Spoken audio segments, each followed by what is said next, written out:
Hey, everybody. It is Tracy Brown, and this is the Saturday morning Science of Mind conversation right here on New Thought Media Network. My name is Tracy Brown, and I am so happy to be here today. Now, you saw me dancing at the beginning. I don't know, there is something about that theme song and that theme intro, that show intro, that, bass beat. And I am just like behind the scenes, whether I am actually leading the conversation or whether I am watching. So it always gets me right in that mood to not just talk about and think about science of mind and what Ernest Holmes wrote and what it meant.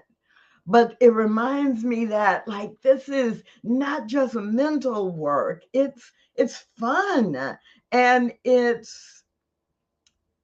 really it's really giving us, this whole process is giving us the opportunity to integrate the philosophy into the way we live. So the science of mind is a philosophy. It is a faith, a system of faith, and it is a way of life. And so let's get to it. Last week, Dr. Robert Brzezinski really did an amazing job of diving into the chapter on finding the Christ. And um, all week long, I kept thinking about what does it mean to find the Christ, or to live the principle of Christ, the Christ, in everyday life. And it really helped me this week focus in on, am I living from the highest principles? Am I living at the level, or am I living as an example of being integrated with God principles, with the qualities and attributes of spirit? And I think a lot of our work is simply paying attention to that, which may not seem, at least at this moment, like a direct link to today's chapter, but there really is a direct link to today's chapter. So I want to welcome you in, Shay, and I love well-spoken spiritual people rock my world. I care about people who are well living spiritual people, right? And because a lot of people can talk, but I want you to walk the talk. And so, good morning to you, or good afternoon, or good evening, because just like Fiona, we have people from all over the globe who participate in New Thought Media Network.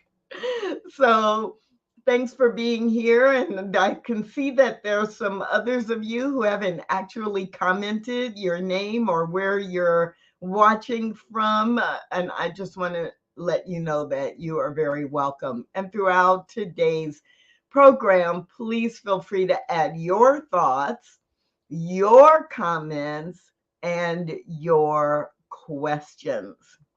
So, what is the topic today? The topic today is immortality. It's chapter 23 in the Science of Mind textbook. And it is, I'm hesitating before I say this. It's one of the most meaningful chapters in the book for me. For me. I'm not saying it must be one of your favorite chapters or one of the chapters you will get a lot out of, but for me, this has served as one of the most impactful, most important chapters. Why is that? So the comment I made about Dr. Roberts' offering last week, that throughout the week I found myself going, wow, finding the Christ, finding the Christ. Do people find the Christ when they watch and experience me? But more important, do I feel like I am living up to my commitment to represent the best qualities, the spiritual principles that I believe in? And the more I thought about it, the more I realized what Ernest Holmes says at the end. So let's start with the end in mind. Let's go to the end of this chapter on immortality. The last narrative paragraph of this chapter on immortality, Ernest Holmes writes this: "And so we prepare not to die, but to live. The thought of death should slip from our consciousness altogether. And when this great event of the soul takes place, it should be beautiful, sublime, a glorious experience." And it can, end quote, and it can only be that if we are living fully now, remembering that our lives are eternal. So this idea of immortality and how we approach it in Science of Mind, Ernest Holmes in this chapter, really puts it together, right, in less than 20 pages. And he goes through a sequence. If you've been with us through the first 22 chapters, or if you've studied Science of Mind at all, then you understand Ernest Holmes is pretty methodical in the way he thinks and in what he presents. And so he's brought us to this chapter, and he wants us to really dive into the important things to understand if you want to understand immortality and if you want to be able to use it in a way that works for you.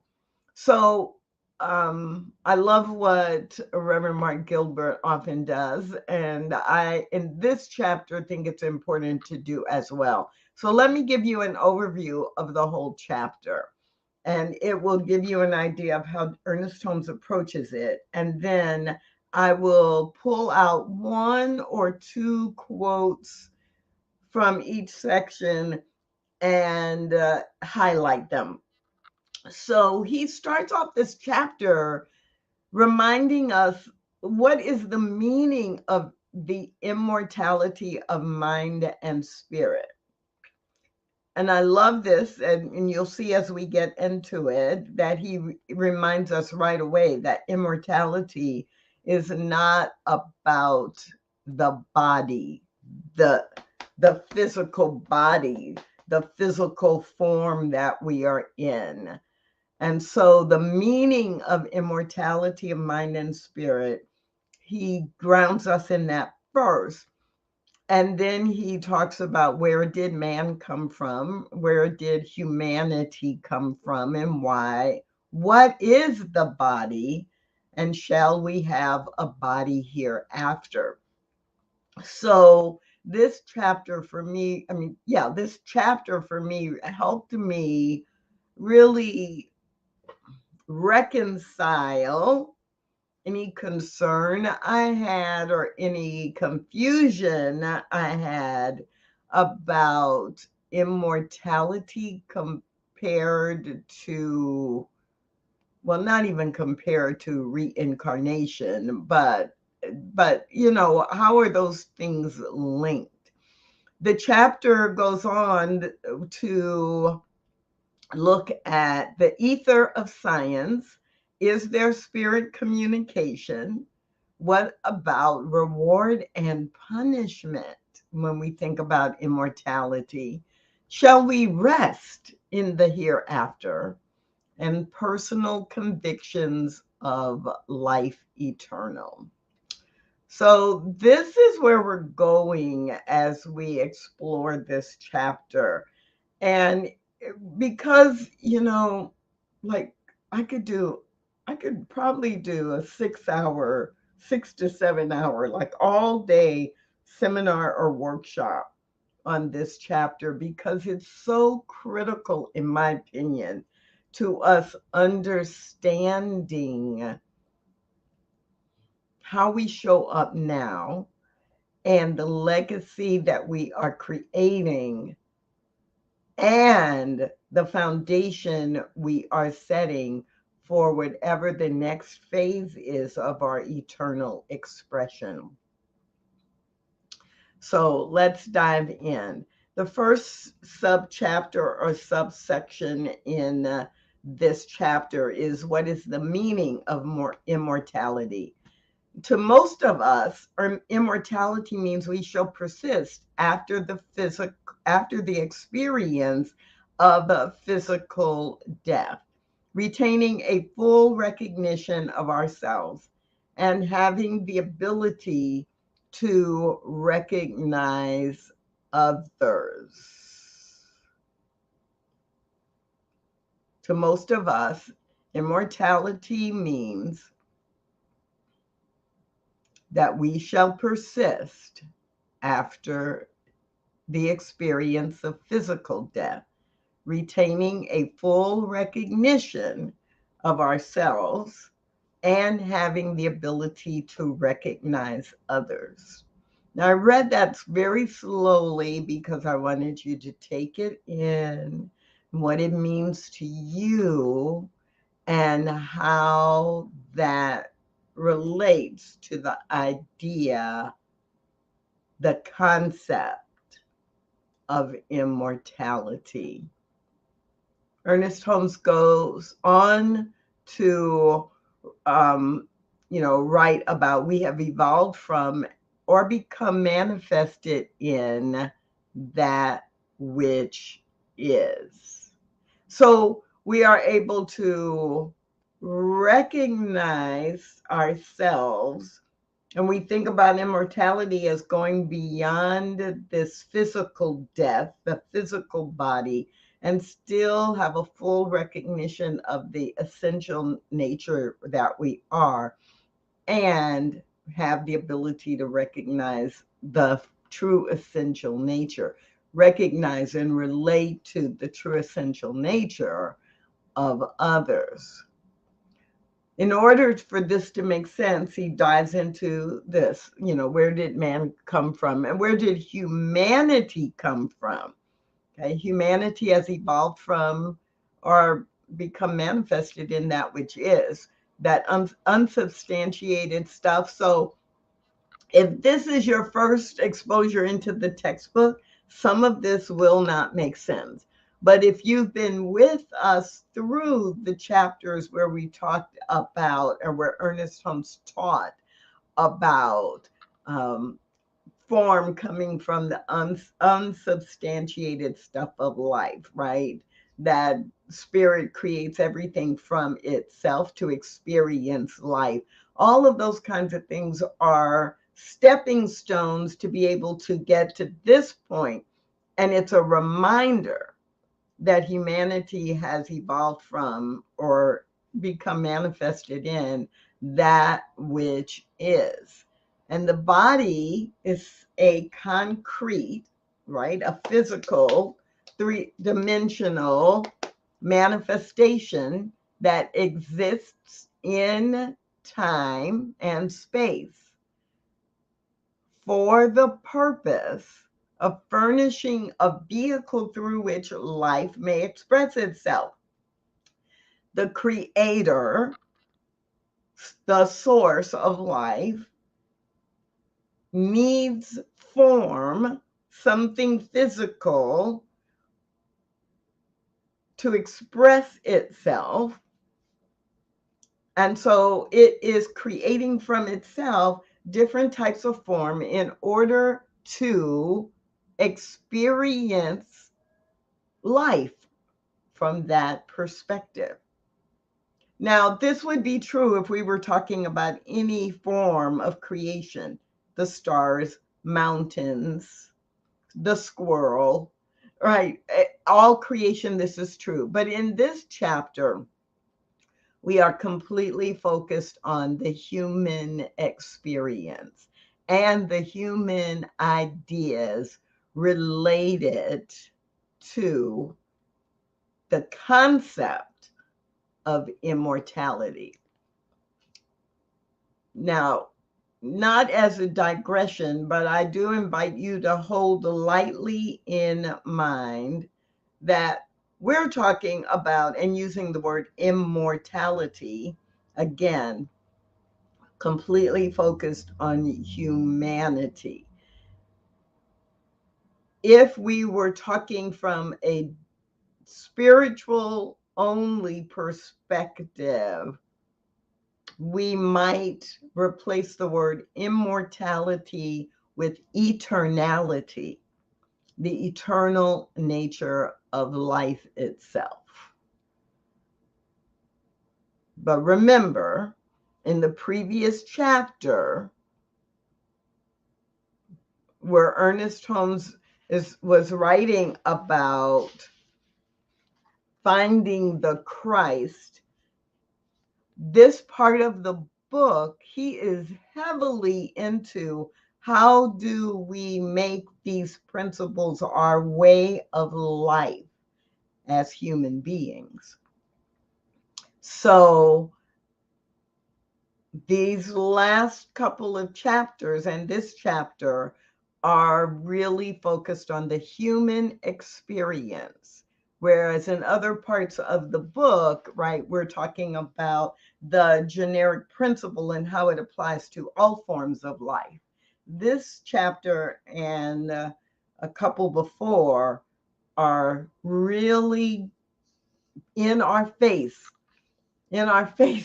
about how are you living? How are you making this a way of life? Are you demonstrating that you understand and are committed to these principles? And in this chapter, immortality, it's pushing us a little bit.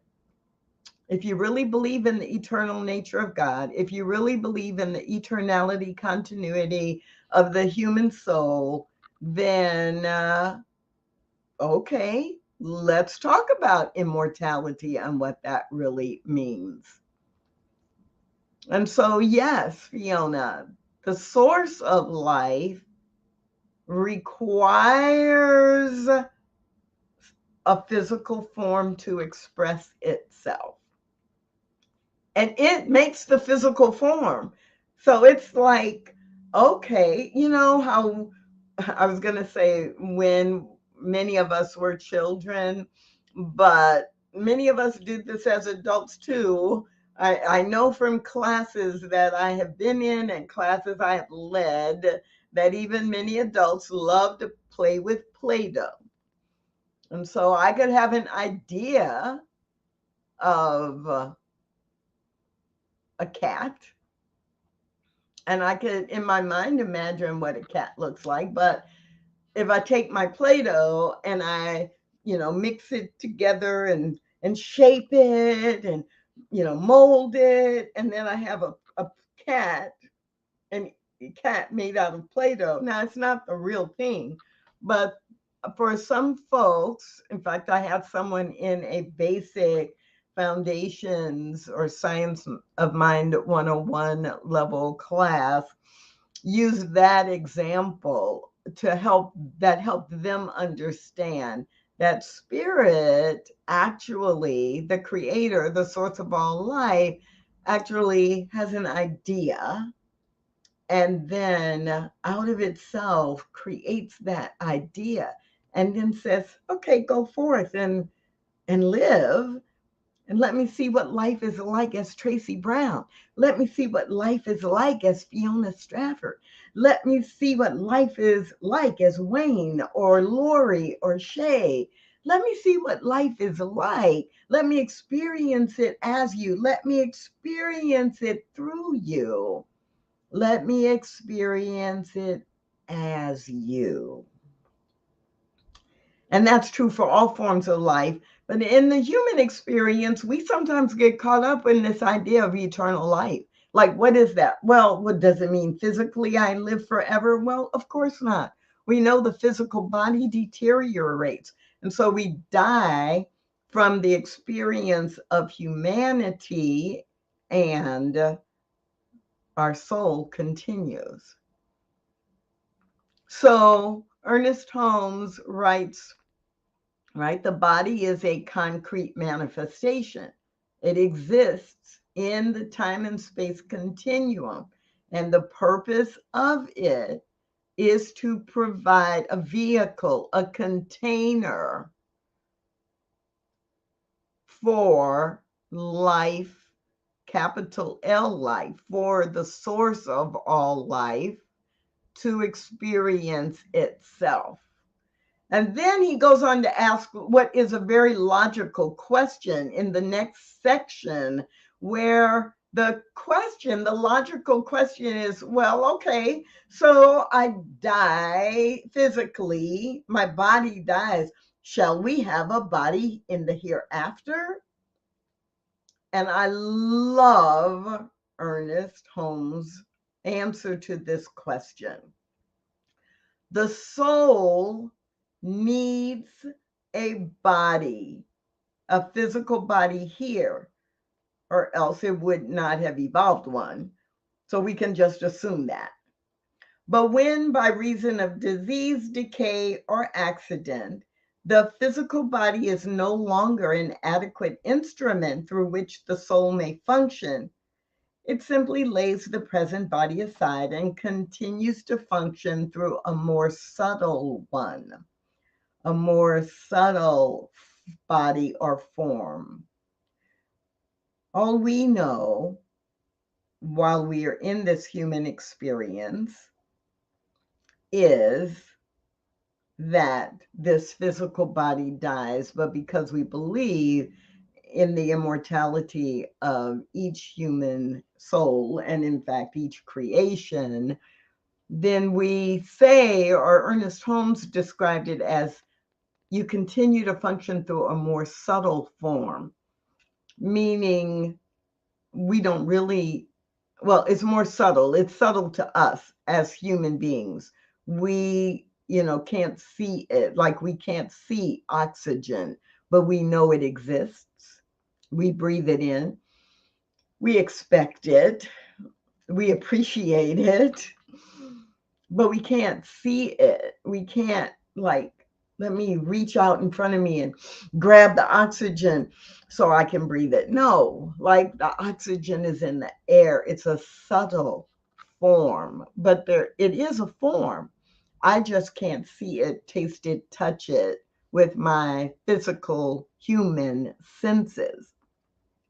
So when Ernest Holmes wrote, we continue to function through a more subtle form, that's what he means here.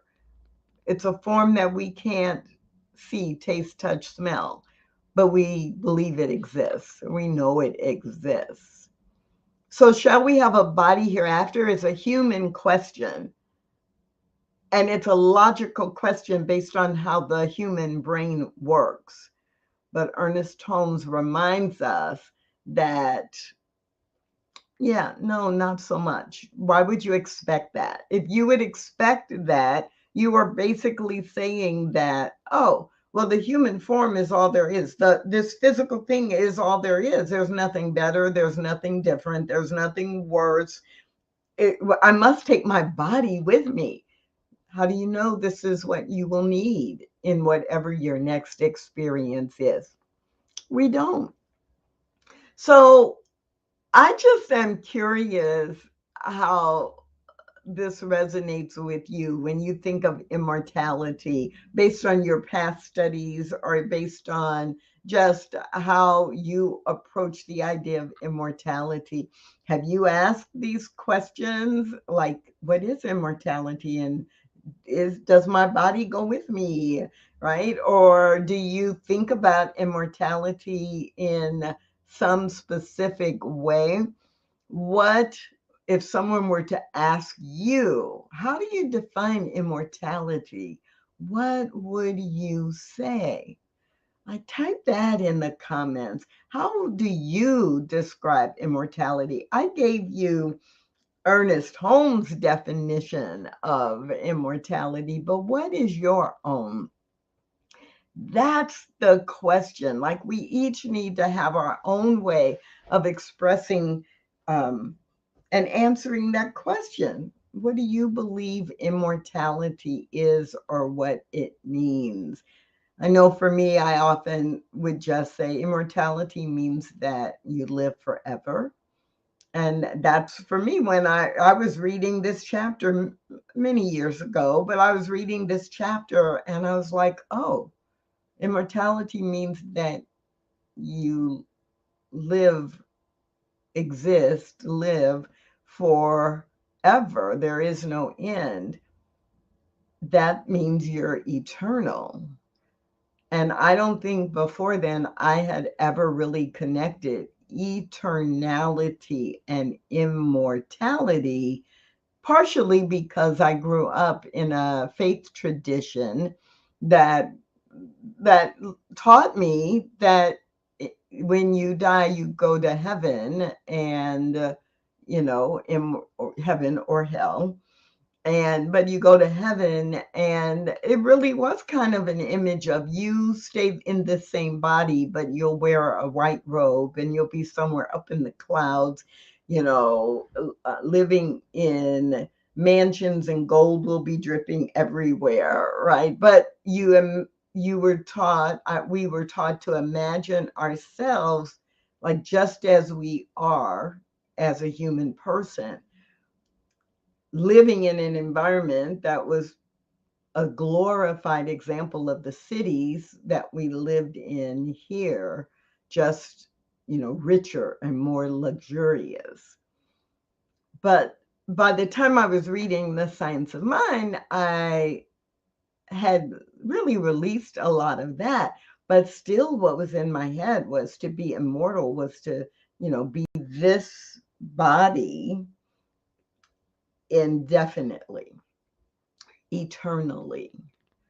So think about that. Think about what you would define as immortality and how you would describe it. And we're going to keep going through what Ernest Holmes has to teach us, because there is so much juicy stuff in this chapter.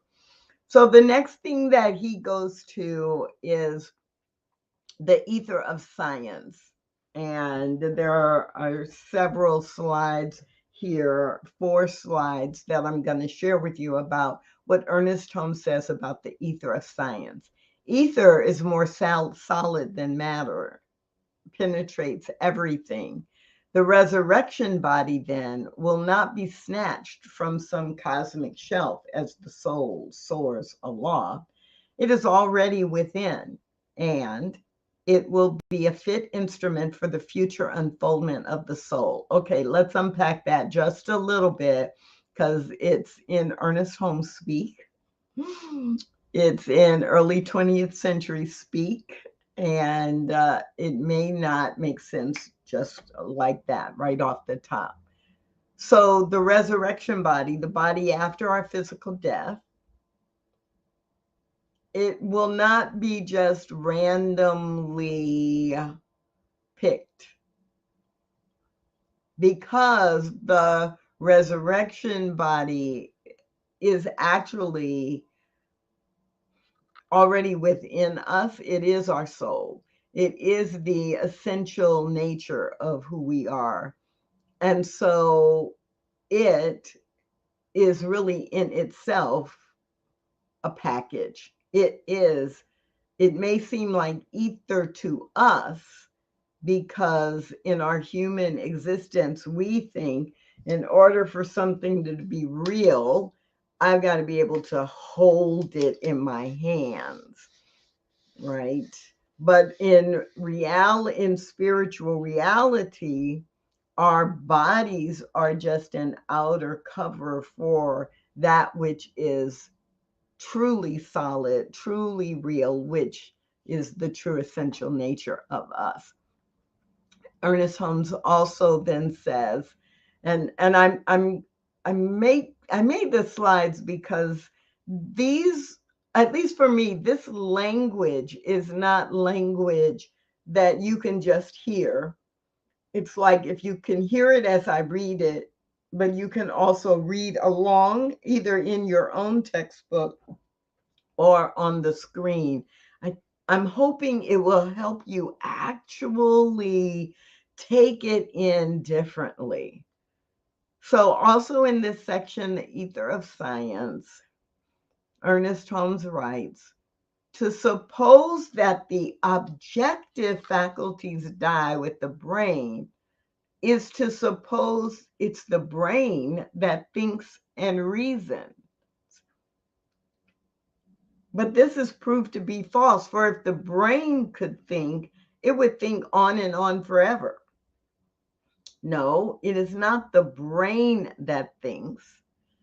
The thinker thinks through the brain, perhaps, but of itself, the physical brain has no power to think or feel. Detach the brain, and it will not formulate ideas nor work out plans. The thinker alone can think.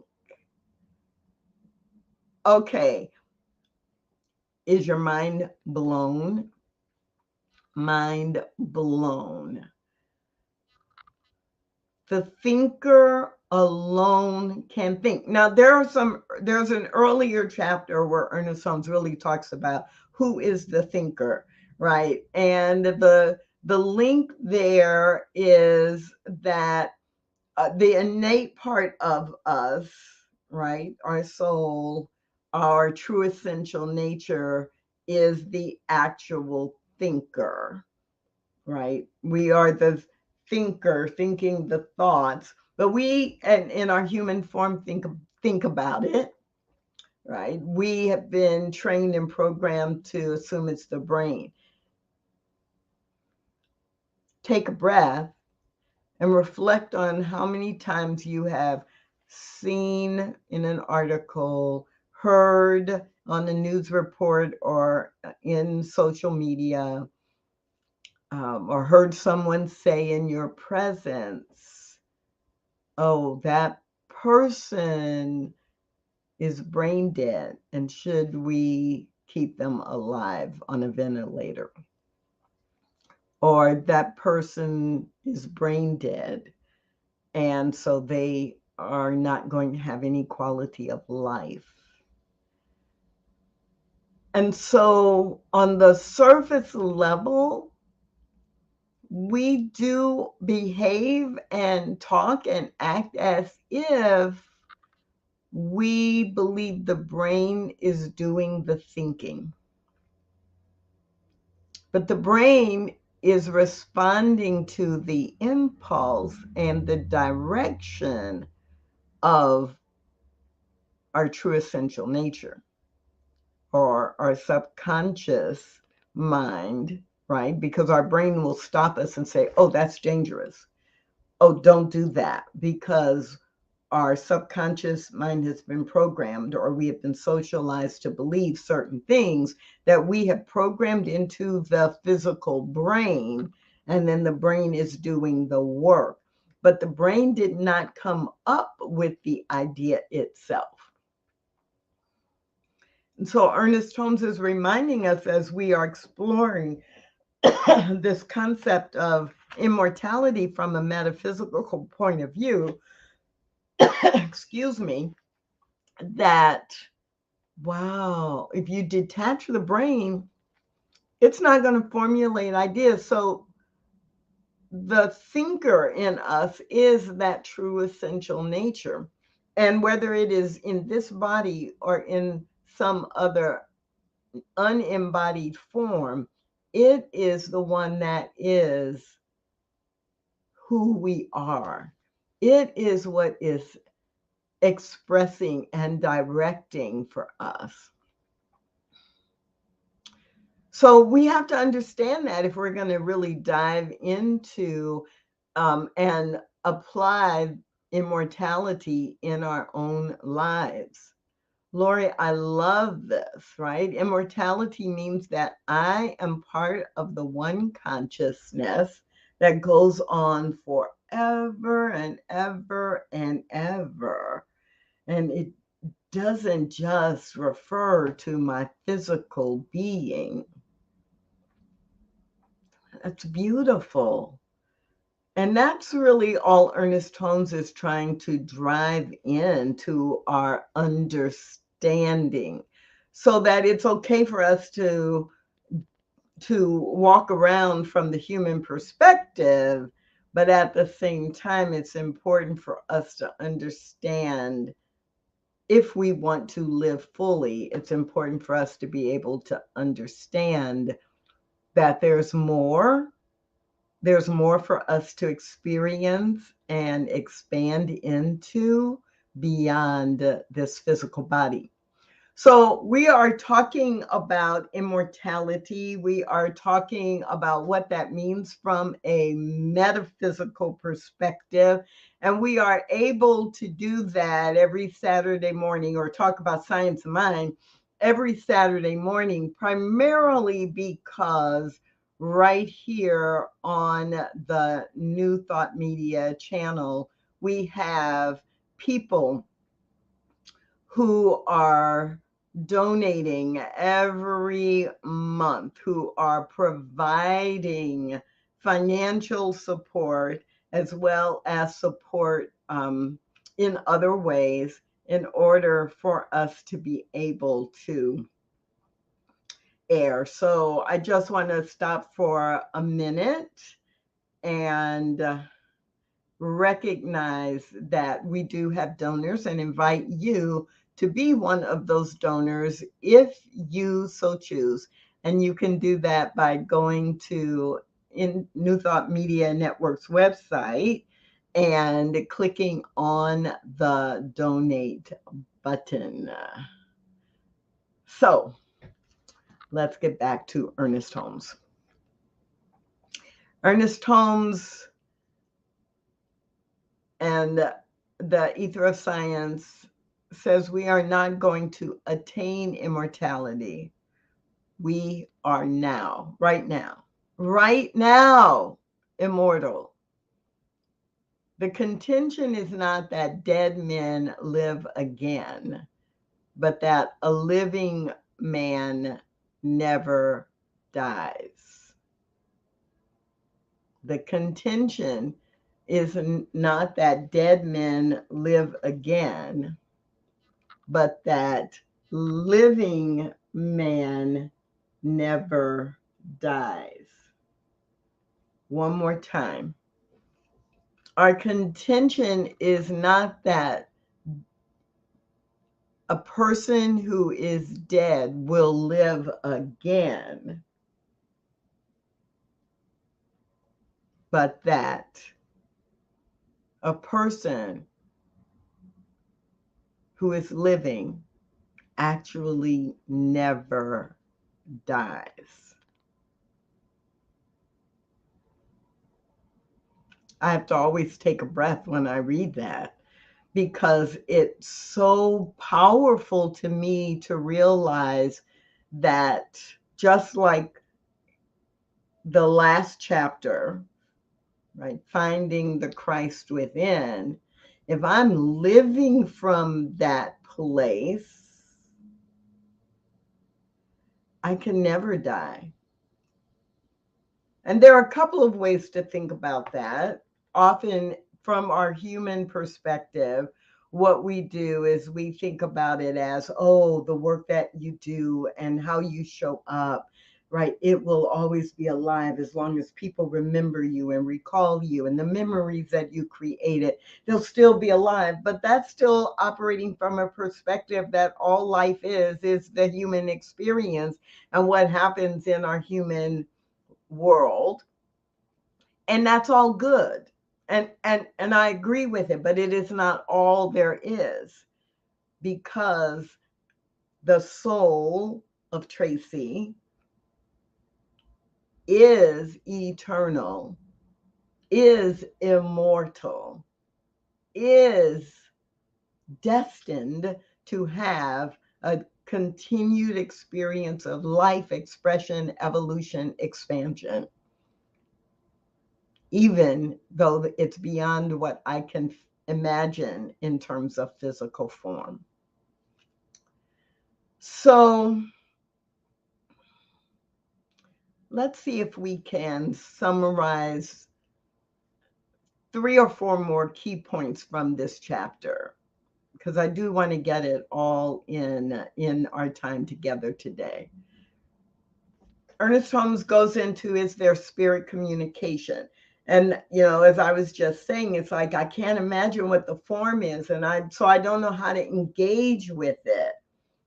So he writes, whether the manifestations are caused by the so-called dead or by the living, the agency used is either a mental body or the direct power of thought operating upon objects. So Ernest Holmes acknowledges that one of the reasons we know that the physical death of the body is not the death of the soul is because we are able to communicate in some form or fashion with people who we know have died. And we can assume that when we die, physical body die, that we may still be in communication with people who are quote unquote living, because even though we are physically dead, we are still living too. I mean, it's really basic. How many ways can we say the same thing, right? And so he does not, and Science of Mind does not ignore that we communicate. What it does do in another chapter, where we'll go into it more deeply, is that there is a difference between mental demand and actual spiritual connection. So he answers on a medium level, is there communication with that which has passed from human form? And the general answer is yes, even though later he does give us some cautions about being able to recognize when it is and isn't happening. And this idea of heaven and hell, or reward and punishment, he very strongly in this section reminds us that God neither punishes nor rewards. Such a concept of God would create an anthropomorphic dualism, a house divided against itself. God neither punishes nor rewards. That concept really is thinking about God as a superhuman being that would punish or reward, that judges. And that's a duality that can't exist, because we know that God is an absolute. There is one thing. There is not good or bad. There is simply good, or actions that are leading toward and to good. So this section does, if you were raised or if you have come from a tradition where there was, you must do these things in order to be rewarded with a life after death, this is the subsection in this chapter that you want to read to understand why, from a metaphysical perspective, that is not in alignment with spiritual principle. And he does the same thing in the section that follows. Shall we rest in the hereafter? By writing, our place hereafter will be what we have made it. If we have lived in accordance with the law of harmony in our human form, we shall continue to live after this divine law. If we have lived any other way in our human form, we shall continue to live that way until we wake up to the facts of being. So, I love to say about this part of this chapter, like, check yourself. Are you living in a way that you would want to live eternally? Are you representing the eternal qualities of love, beauty, peace, joy, wholeness, right? All of that now, because whatever you're doing now, you're going to be experiencing those same qualities in the next life and the next life, or the next form and the next form, until you actually go, oh, wait, I am an expression of the creator, and my being and the creator's being are the same being. And I'm going to live as if I know and understand that. And then that becomes your way of life in that form, or that expanded expression. So when you go to the next one, you take that with you, and you take that with you. It's really not complicated, even though sometimes reading Ernest Holmes makes it feel complicated because of his language. So he closes out the chapter with a section titled Personal Convictions of Life Eternal. I believe in the continuation of the personal life beyond the grave. I believe in the continuity of the individual stream of consciousness with a full recollection of itself and the ability to know and make itself known.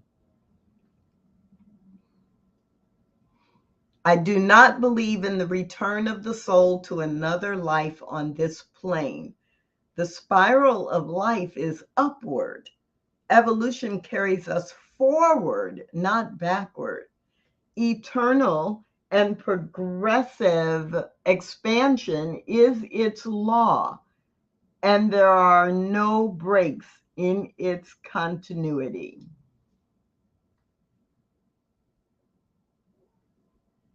This is where he lays the foundation for, again, something he does go into in a little more detail about the arrogance of the idea of reincarnation. That's the human socialization thinking, oh, well, the ideal thing will be to come back to earth, or come back to being a different human being. Or, as I've heard many people say, oh, when if I come back, I want to come back as a dog, because dogs are always happy, and dogs live in the moment, and dogs are well taken care of by their human owners. But the arrogance of that is, again, saying, oh, the best that can happen, the best that any of us can be, is something that we already know from our human experience. So this brings us back to the beginning, back to where I started 48 minutes ago, with the idea of Ernest Holmes in the last chapter writing this. And so we prepare not to die, but to live. We prepare to live now in the way that we want to live eternally. We prepare to be guided now by the wisdom that we want to be the wisdom that guides us eternally. We prepare to live now in a way that manifests and models love, beauty, joy, peace, order, wisdom. And in that preparation and in our living in that way now, we have nothing to be concerned about in terms of our next expression. And Ernest Holmes ends this chapter with a poem. And so I am going to end today's conversation about immortality with his poem. If you have a textbook, this is on page 389.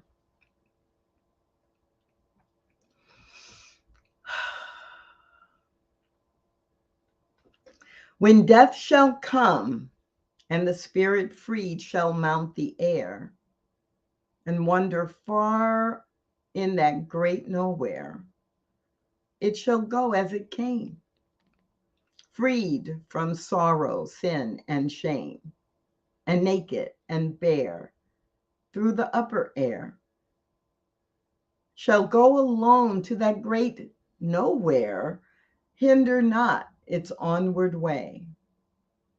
Grieve not over its form of clay, for the spirit, freed now from clod, shall go alone to meet its God. My name is Tracy Brown, and I encourage you to this week read that chapter 23, Immortality, in the Science of Mind textbook, and reflect on it and prepare for next week, where we begin to review the general summary. So Ernest Holmes, after this chapter, goes back and spends quite a bit of time reviewing everything that came in the first 389 pages. And so for the next couple of weeks, we'll be diving into that general summary to review all of the basics that are included in the Science of Mind textbook. That's it for today. Take a deep breath with me and repeat, life is good and all is well. And so it is.